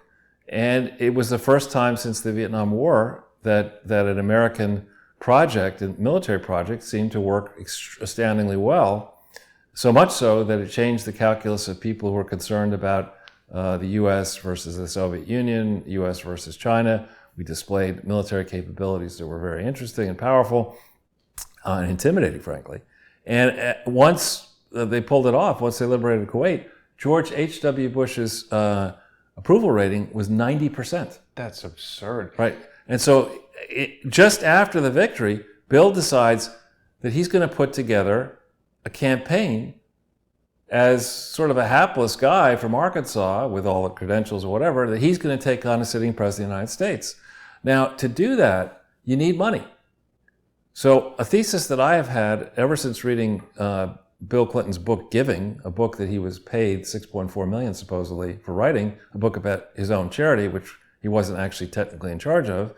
He brags about the Coon Dinner in Arkansas, which was the COO raccoon dinner. Yes. And but it's still something they should rename. Exactly. But where they raise, more money than they really need every year for this high school football team in some small town like Washington. It's not. Why is the president going to a high school football team fundraiser? It's you come up, you earn your chops in Arkansas. Back in the day. And even now, if you want to be a statewide candidate, you've got to go to this Coon Dinner thing and pretend that you're eating the food, which supposedly is roadkill. Well, this is somewhat related, Charles. I wonder if you can answer a question from the Smoo Sooner, who claims that Monica Lewinsky was a Mossad plant by Rahm Emanuel. And there are arguments to that, yeah. Interesting. I've seen that before. So anyway, it was implausible for Bill to think that he would win, but scroll forward, he did. Now let's think about it. If you're a relatively young guy in your 40s, you're got all sorts of problems. You have no savings. You're not making any money as the governor of Arkansas. Where are you going to scare up the money to take on the Bush family? Sell and blow. Well, you put together a board for this Clinton Birthplace Foundation. And how many board members did the William J. Clinton Presidential Foundation have when it started, Jason? Wasn't it just 3, like exactly. Bill, Hillary, and Chelsea? Right. And so that thing was based in, it was never Bill, Hillary, and Chelsea originally. It was 3 lawyers, and then it became Vernon Jordan's wife, Ann Jordan, David Pryor, and the doofus, Skip Rutherford. They were the 3. Epstein was never, as far as I know, a But trustee. he claims, incidentally, the claim by Epstein to have founded the Clinton Foundation, that's like somebody coming out now and being like, oh, I invented coronavirus. It's like, who is this guy? Exactly right. Yeah, I invented the Gambino crime family. Right. But anyway, so they put the Clinton Foundation and the Clinton Birthplace Foundation were supposed to be the same type of foundation. They're public charities, broadly represented the public at large. The William J. Clinton Presidential Foundation was based in Little Rock. This is based in either Washington or Hope, Arkansas. The Clinton Foundation came together October 23, 1997. So after this Clinton birthplace thing, how many trustees does the Clinton Birthplace Foundation or directors, how many do they have in 2001? I don't know. 67. Ooh, it seems like a lot. There are only 170 people in the town of Washington. So you look at this and you say, you go down the list. At first, I didn't really focus upon this because I just saw like the first 3 or 4 names were in the actual body of the 990, and then there's an attachment that lists out all these other names. So yeah, Maxine Green, she's from Hope. That's where Helen Wood from Hope. That's great. Woody Putrell, well, it's Nashville, Arkansas, wherever that is. You go down the list. Then you get to this guy, Yvonne Baker. Now, Ivan, is that a Russian name? IVAN? Yeah, I think it is a Russian Could name. be Serbian. And there's no address for this guy. Oh. So this is in 2000. Baker is his last name? Yeah. But that doesn't sound Russian. But, I mean, right. You get off the boat and you change it. Ivan, you keep, and, but anyway, we don't know. You're supposed to give the address of every director. And Right. they didn't. Then you get to item 6, Linda Bloodworth Thomas in Studio City, California. What? You know who she is? I lived right next to Studio City, California, but no, I don't know. Designing Women. She's the Bloodworth. She's the big television producer, along with her husband, Yeah, that makes sense. who is Harry Thomason. And the 2 of them are on this board. You start going through this. William Bowen, there was a William Bowen who was the president of Princeton. I don't know that this is the same one. Sheila Bronfman is... Nexium. I don't know if was it Sheila Bronfman? Well, she's one of the Bronfmans, right? Yeah, I don't But know. Just on this television producer, Charles, I'm pretty bad at geography and directions and things, but I am very certain that Studio City is nowhere near Washington, Arkansas. Right. Yeah. And so you keep going down the list. You get Dale Bumpers, who I don't know if he was then the senator. He may have been the senator representing Arkansas. He doesn't list an address. People who live in Arkansas can pour over this list, and I'm sure there are interesting people. I just don't know who they are. There's this guy, Ron Harrod, Harrod, who is the chairman of this entity. And then, Jason, wasn't this guy dead? Item 20? Jimi Hendrix. Oh, yeah. It's probably a Hope different Jimi Arkansas. Hendrix. It might be a different James Might well Hendrix. be. But then you go down the list here. The significance of number 28, David Pryor, is that he was, by 2001, he was still a trustee of this thing, and that fact is not disclosed in the Clinton Foundation.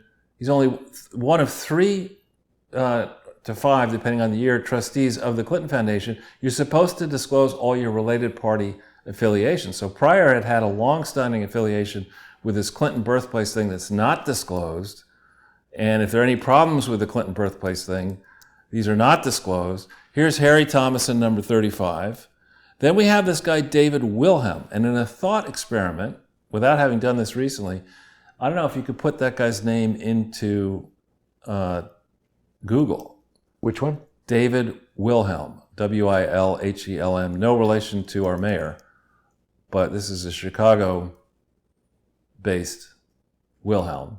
I think Seems like there's going to be a million people named David Wilhelm. No? No, Is this him? Political campaign manager. Yeah, that guy. This I is think him. that may or may not be the guy, but there is a famous David Wilhelm, campaign manager for the 1992 U.S. presidential campaign of Bill Clinton. There you go. All right, there's a direct connection. The Birthplace Foundation, campaign manager for Bill Clinton, based in Chicago, right? Where's the research on these ties and what was really going on with this Birthplace Foundation? So if we go back into the There's slide, the tie right there. You then get some other. Betsy Wright, based in Washington, D.C., was the person who was tasked with controlling the bimbo eruptions. She was what? Yeah, it's in the book. If you Google Betsy Wright and bimbo eruptions, she used that term. So like, she was the one who was. Bimbo eruption sounds like it could be the name for one of these strip clubs that's There closing you go. out. There you go. And I think the people here now listed, Jay Dickey, Tim Hutchinson, and Blanche Lambert, if memory serves, are all Arkansas representatives based in Washington, D.C., who are on the board of this thing. I may be wrong on that. Ray Thornton doesn't list an address. And then Parker Westbrook is listed as being in Washington, Arkansas. So he's one of the 170 people in this town. So there's been no focus on this thing.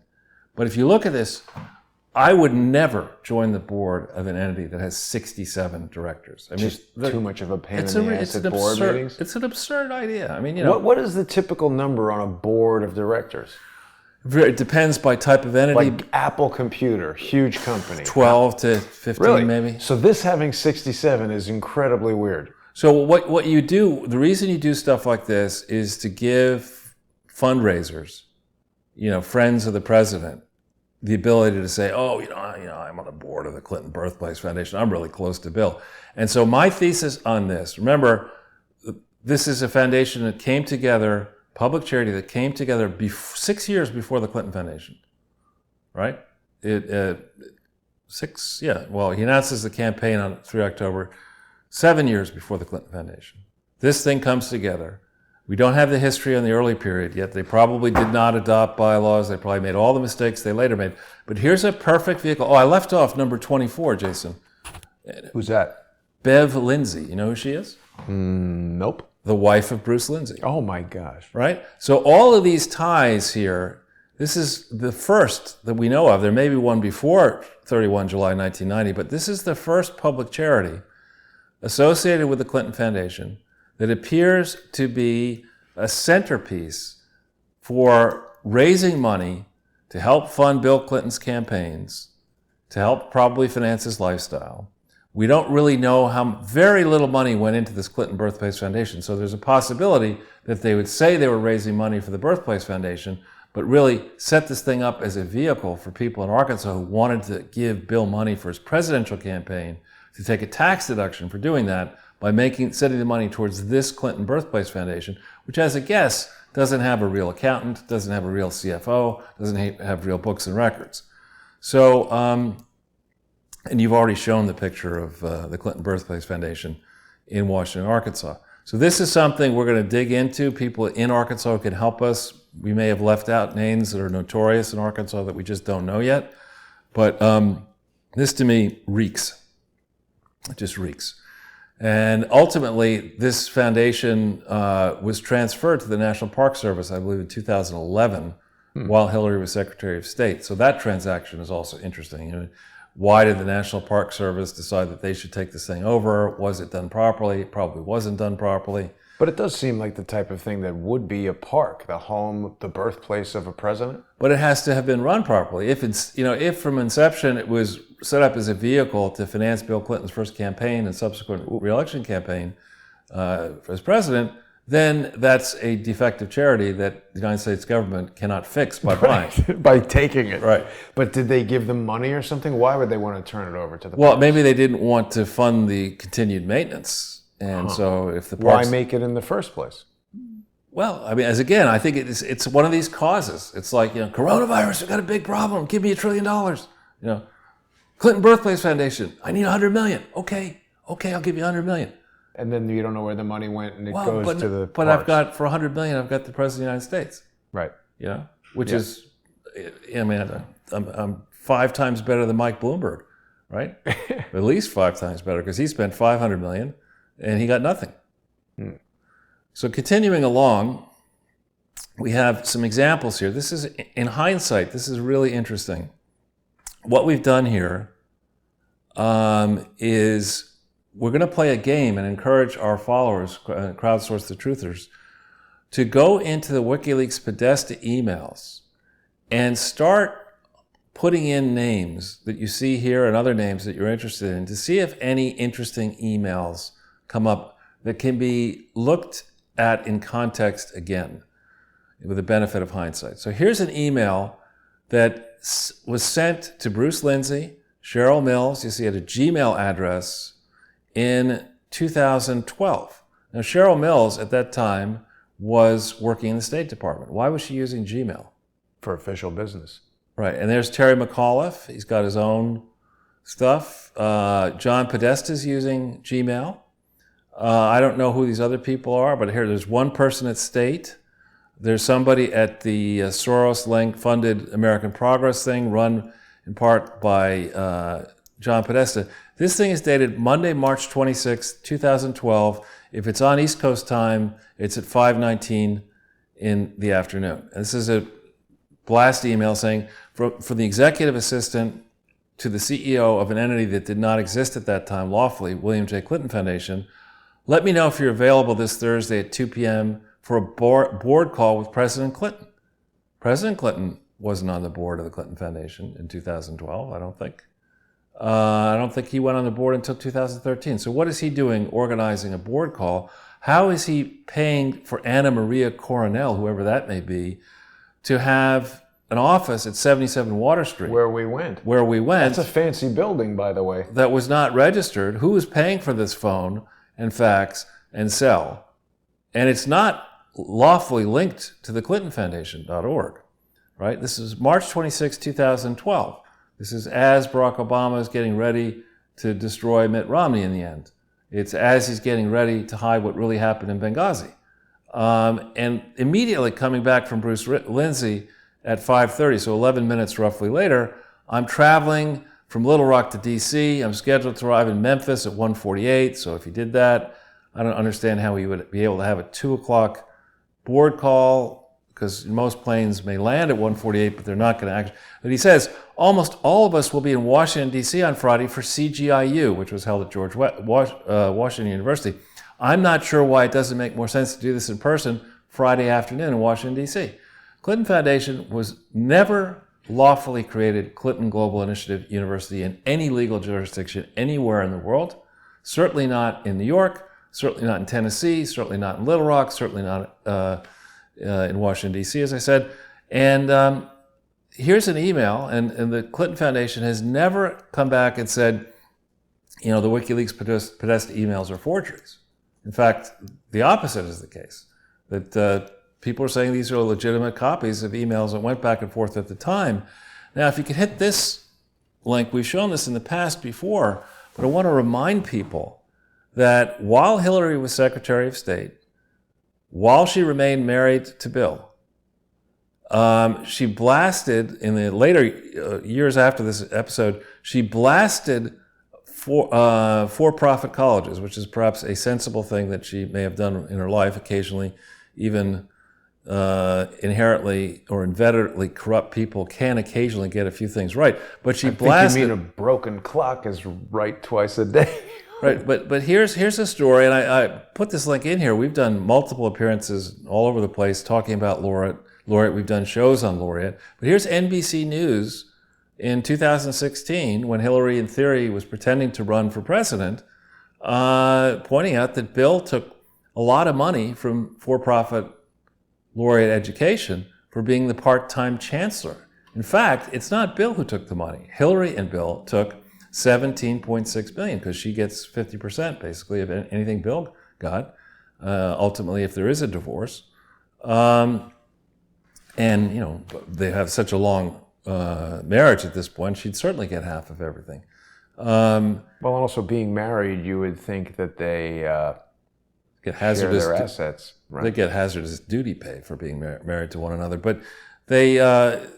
$17.6 billion is a lot of money. I mean, Trump was criticized for far less than that.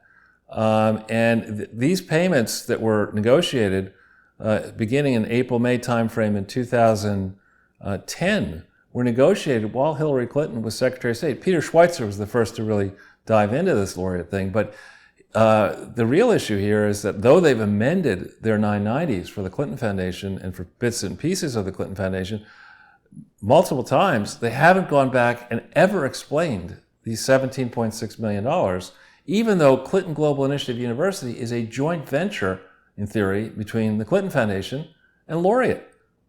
They haven't explained. We've never seen a legal agreement on that joint venture. Who negotiated it? Where did they file the paperwork for it? Who provided legal and accounting advice in any of this? How come the payments were not disclosed properly in Hillary's campaign materials, in 990s and other things? How come none of this has ever been done, even to this day? All right, so this is one example of mining these WikiLeaks emails, of which I think there are over 30,000 or 40,000 of WikiLeaks emails. We learned recently, and I've confirmed, I actually spoke to Sidney Powell yesterday at length, and she confirms that on the Wiener laptop, there are 650,000 emails, many of which would appear to be serious trouble for the Clintons. So if we go to the next page, this is March of 2012. Now we're going forward into the election cycle in 2015 and 16. Now, you remember, because we've done many shows on this, that by July 6, 2015, the Inspector General for the Intelligence Community had triggered a requirement for the FBI to open an investigation into Hillary Clinton and others for mishandling classified information, and that investigation started on the 10th of July, 2015. Now, here's Hillary Clinton. Someone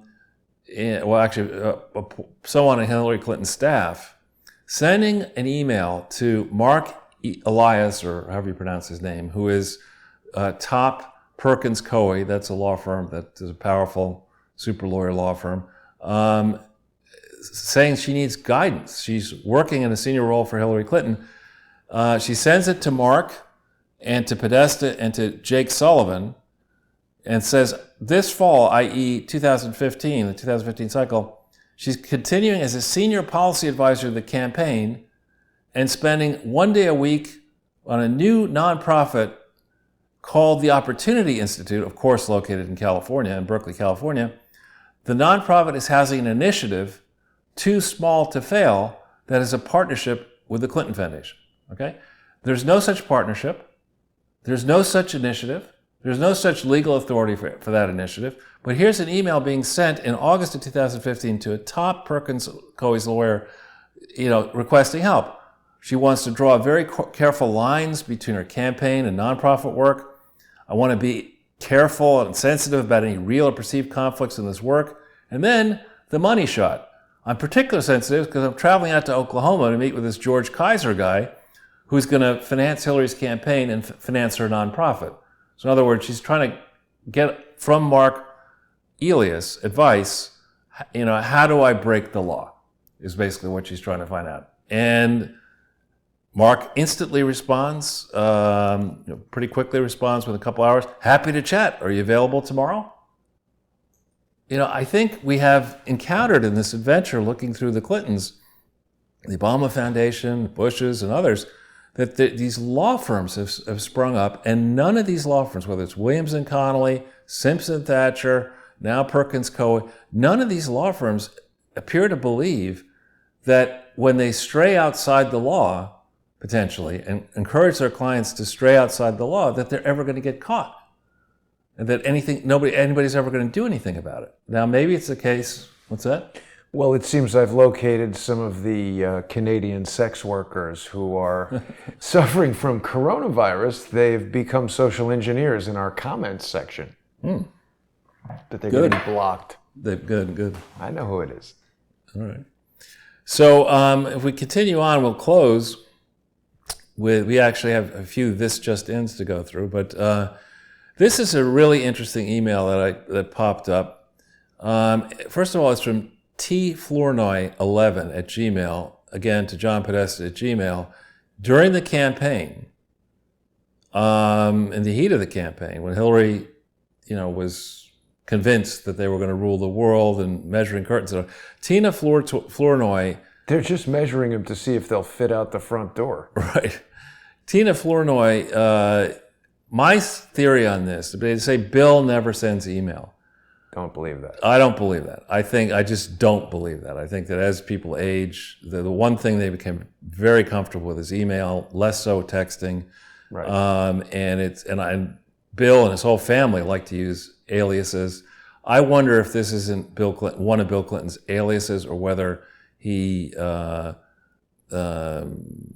works very closely with he does work closely with Tina Flournoy.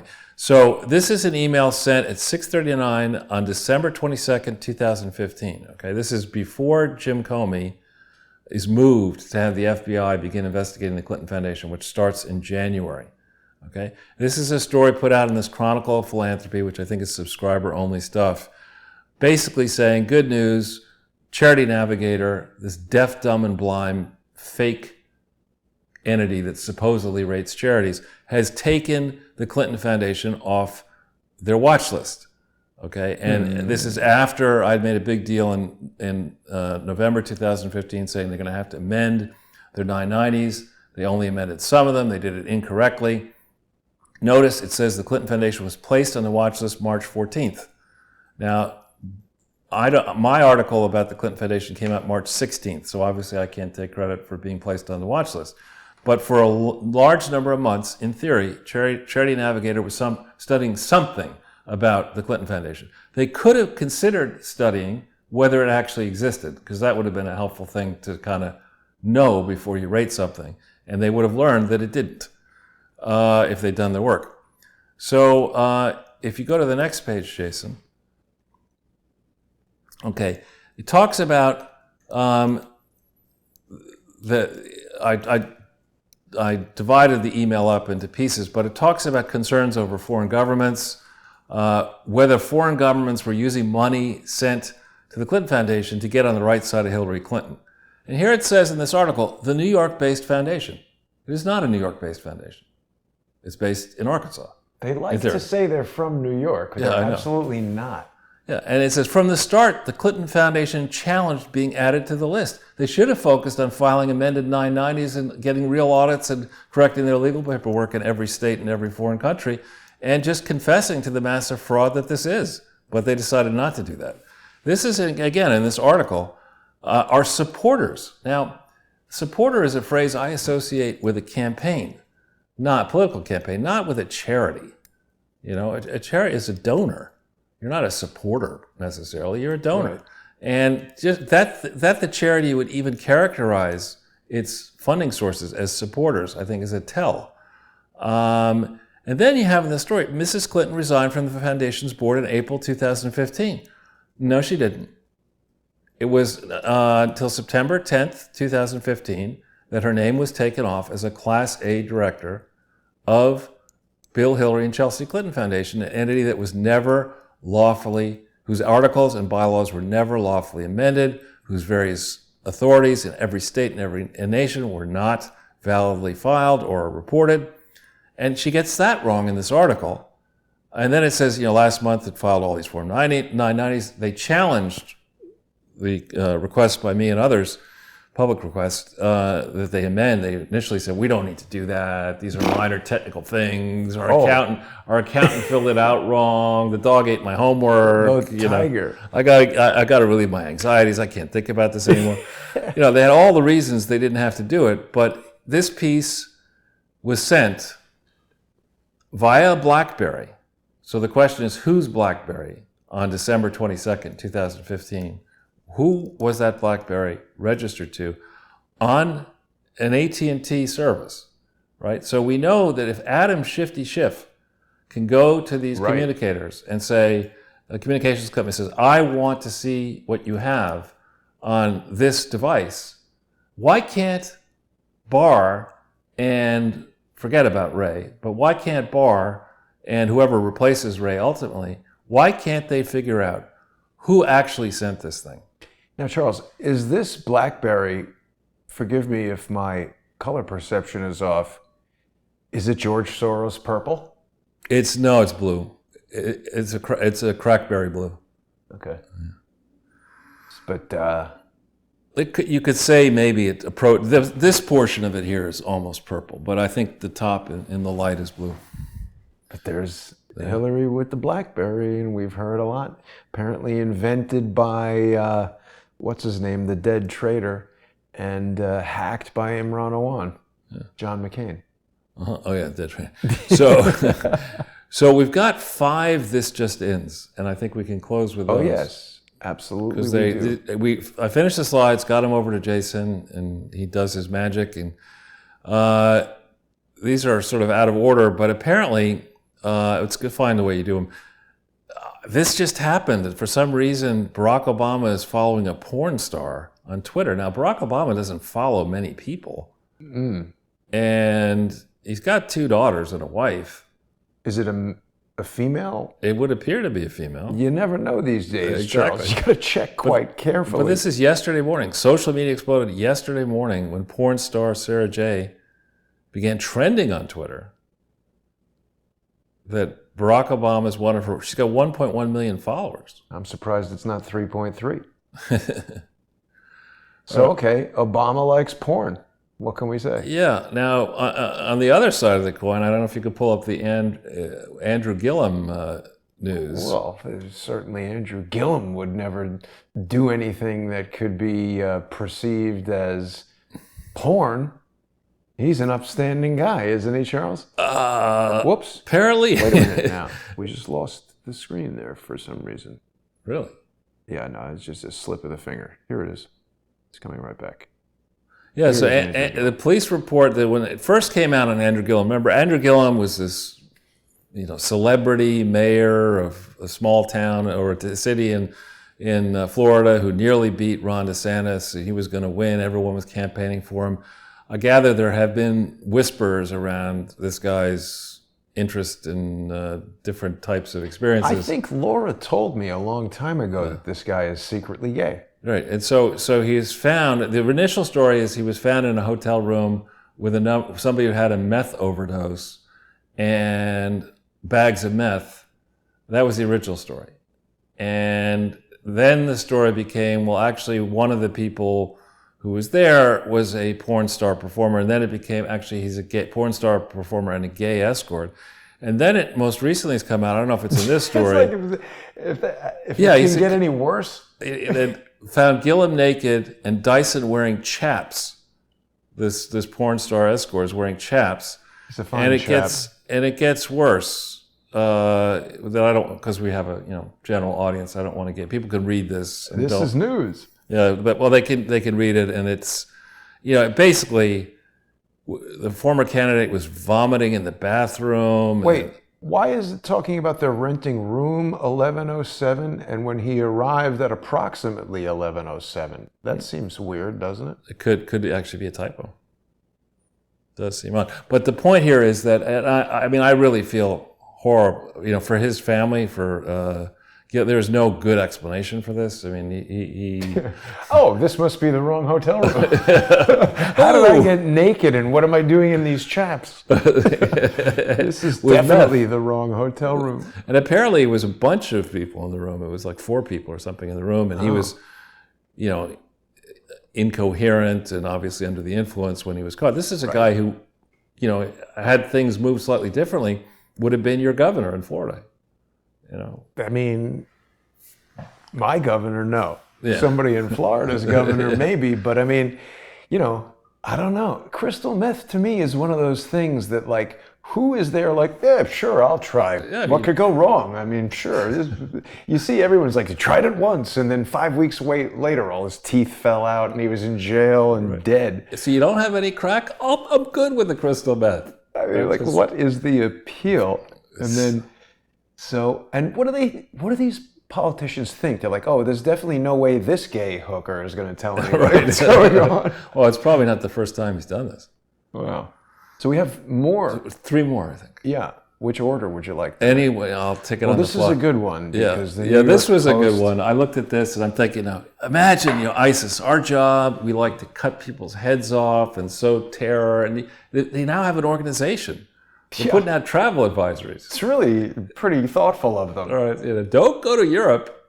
You might get coronavirus. Just stay here. We're going to cut your head off if you wake up the wrong side of the bed. But don't go to Europe. You want to stay safe while you're doing jihad. Right, Charles. exactly. It's very thoughtful. It's probably they probably brought in McKinsey to do a study. And John Doe is promoting the new hashtag #GotMeth. I don't know if it gives you the milk mustache, but they could have every politician do like meth ads like that. And then Pam is saying, this is to make John feel better.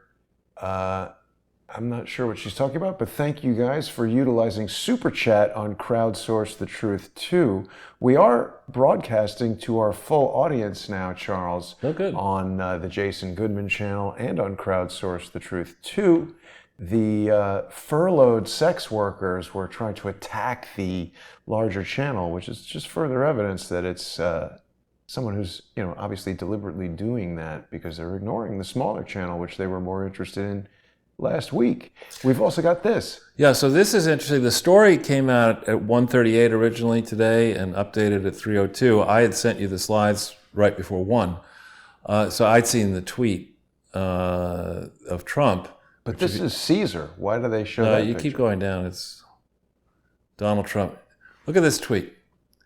After destroying his life and the life of his wonderful family, the FBI, in conjunction with the Justice Department, has, quote, lost the records of General Michael Flynn. How convenient. I'm strongly considering a full pardon. There you go. But they're going to tell him he shouldn't say that because it's going to affect the judge and this. Now, why doesn't he just do it? Well, but my point here is, come on. You're really going to try the billing records? I lost them in the White House. Oh, after the statute of limitations ran, I found them again. Here they are. No, you can't get me. This is preposterous. There comes a point where the official reaction of the FBI under Christopher Wray and the Justice Department under Bill Barr is incoherent, is the best way to say it. I've seen multiple reports, I spoke to Sydney and had this confirmed, that the FBI knew prior to January 20th, 2017, that the Steele dossier had been debunked and was rubbish. Yeah. Right? So actions taken by the FBI, the Obama-era FBI and the Justice Department holdovers, actions taken against Flynn were taken to take him out in an effort to get Trump on an obstruction of justice set of crimes. And Comey bragged, remember, about he knew that when he went over to the White House that they weren't as careful as they should have been. This was a setup from day one. And as I said to Sydney, we're not in a place, as I tweeted out as well, that we're not in a place now where we just should give Flynn a full pardon. We're in a place where You got to give him his money back. Well, every single person, you can't get his life back and the time he lost back. Every single person in this project, all the Trump-hating, Clinton-loving, Obama-loving people on the Mueller team who terrorized a lot of people, not just Flynn, some fairly, some not so fairly. All of those people need to be poured over. Forget the mainstream press. They're never going to do it. Rely on John Solomon, rely on you and us and others to look at this. We've got to go over this with a fine-tooth comb. And anybody involved in this effort, we've got to figure out when did it start? Dry clean it. Not dry clean it. We got to take these people. They need to be charged. If there's prosecutorial discretion and there's a scale, they need to be. We need to send a message to eternity that you do not abuse your authority to this degree. And every last person involved in this conspiracy needs to get, go to a bad prison, not steamrolled. They have to be flattened. Yeah, and there has to be, the full force of the law thrown against them. They need to be ruined financially. Yeah. And so that nobody pay back again Flynn. To pay back Flynn. Yeah, and pay back Flynn, exactly. So it's really an astounding development, and I hope things will now move a little bit more quickly. Now, I thought there was one more. I forget. There is. I just wanted to let you know that Relief is telling us via Super Chat on Crowdsource the Truth 2 that Governor Pritzker wants to close restaurants in Chicago. I don't understand that. That's without a plan to pay the restaurants some minimum to pay their employees. How can you order businesses to close? You could do what you want. It's not going to help his family chain of Pritzker of Hyatt hotels. Or the economy of Chicago, or what are they doing with the $50 billion that Nancy Pelosi and Chuck Schumer wanted to give to people who already didn't have jobs, rather than giving them to these restaurants? They're going to mandate that they close and create more people who don't have jobs. Right. So the final thing here is that this is I don't recognize the name, but some person who's been actively criticizing Trump's pal, Mr. Chairman Xi, has disappeared. Oh. A billionaire in China. And Ren Zhiqiang, I guess, known as the Cannon. He's gone, apparently. What about Stimpy Xi Kang? Ren and Known as the Cannon. Yeah. Well, anyone with the name the Cannon who goes missing, any number of... right. Yeah, we don't know enough about this to make a judgment, but that is interesting. John Doe is utilizing Super Chat to let us know that he was just about to go to Chicago, but without restaurants. I don't know what you'll do there. Yeah. So that's what we have, I think, for today. It's a fast-moving situation. Let's hope that we continue to bring our reporting to you without interruption. Jason, thank you so much for another fantastic poster. My pleasure, Charles. Do you think Ditka's Steakhouse is going to close? Nothing. Coronavirus versus Ditka? Ditka's winning. Yeah. And then also, I don't think, have you ever been to that Mike Ditka Steakhouse? Every single thing is wrapped in bacon. Is that right? Broccoli wrapped in bacon. Is that right? Steak wrapped in bacon. Bacon wrapped in bacon. Fry it, bring it out here with some sour cream. Right. Well, Charles, thank you again, John Doe. Really generous people on the Super Chat today. I appreciate it tremendously. The person who keeps creating new YouTube accounts under fake names to try to disrupt the show will continue to fail. It's sad that there are people who are such losers that they have nothing to do with their time but sit around here and try to dog us. One of the best things our viewers can do to counteract this sort of stupid behavior is to become a sponsor of Crowdsource the Truth. What these people are trying to do, Charles, is to deplatform Crowdsource the Truth. They've publicly announced it, that that's the plans of the social engineers. Everybody knows that there are lawsuits against me, all kinds of things happening. The best way to counteract this social engineering activity is to show all these social engineers that they cannot stop Crowdsource the Truth. Become a sponsor, even if you're only enjoying the free shows like Sunday with Charles or Charles Ortell is closing in. There's many free shows all throughout the week, but there is also an entire library of sponsor-exclusive content that's available only to sponsors of the show. You can get all of that at subscribestar.com/crowdsourcethetruth or patreon.com/crowdsourcethetruth.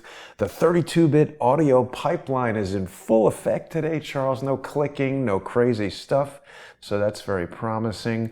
We've got the higher bit rate, the higher resolution. So despite the world collapsing due to coronavirus, Crowdsource the Truth is doing well and staying strong. And I hope that everybody in the audience will be safe and that their families are well, their businesses are secure, their finances are secure. And I hope we don't get put under lockdown because that would be extremely annoying. It would be. It would be. Charles, thanks for another fantastic episode. I will see everyone tomorrow. Oh, we have a very special episode of Light on Conspiracies with Ole Damagard tomorrow. Right. Ole called me, and he lives in Spain, as many of our viewers know. He and his family are under lockdown. And wow. He's got some stories for us about people who have defied this order and what's happening to them and what is going on, life under quarantine in Spain. That's tomorrow at 11 a.m. on Patreon and Subscribestar. So if you're not yet a sponsor, don't miss that show. We'll see everybody tomorrow.